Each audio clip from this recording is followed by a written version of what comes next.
sometimes they feel like they need to talk about it, but because the church as a whole is not talking about it, so sometimes it made them feel that it is not really worth talking about inside the churches.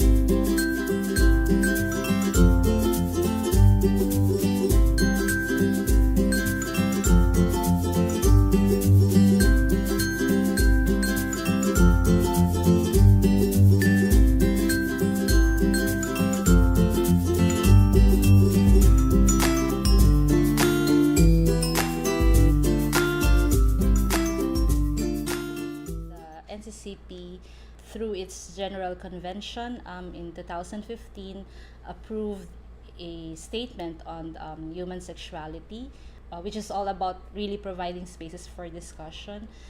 We offer this to the member churches and associate members of NCCP. What we think is that we really need to provide a material that would facilitate these discussions. So our program unit on ecumenical education and nurture planned of producing resource material, a module that would help facilitate and would help our member churches in terms of providing discussions. The program unit gathered some theologians and those who are in the academe to work on a framework, work on the objectives, the concepts, the key concepts that we will introduce in terms of providing discussions on sex, gender, and sexuality. And before that, of course, we also have our own study sessions, reflections on how this can be how this will be embraced by the churches or not, especially in issues of sexual orientation, gender identity, and expressions.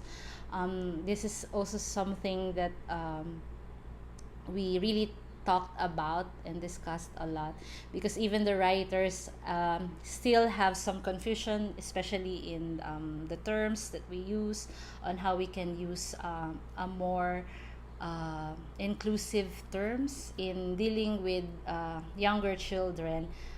Sometimes we think about, do they really need to know this concept as early as this or not?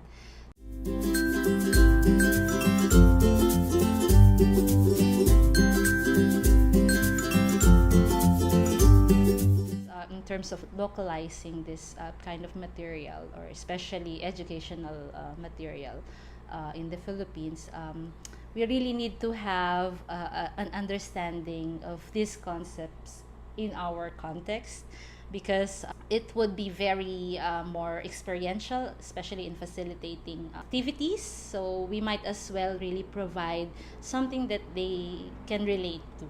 So instead of just getting some ideas from elsewhere, we are still looking forward to completing the material because it will cater to nursery, kindergarten children up to the senior high school students. So we hope that this material could really be of help in terms of providing spaces for discussions on these issues. After this would be, how are we going to conduct a pilot test, if this would be appropriate. So we are thinking of having a training on how to facilitate this, so that we might also, if we need to do some revisions or some modification.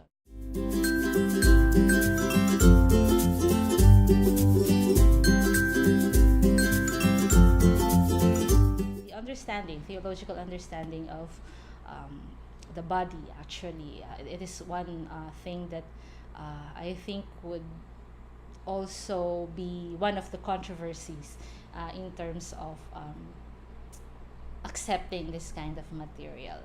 So, well, what we hope is that we are also producing a theology that is more inclusive and non-discriminating that this material would promote is a theology that challenges also the churches to be more compassionate, to be more open, and to reach out especially to those who are being discriminated.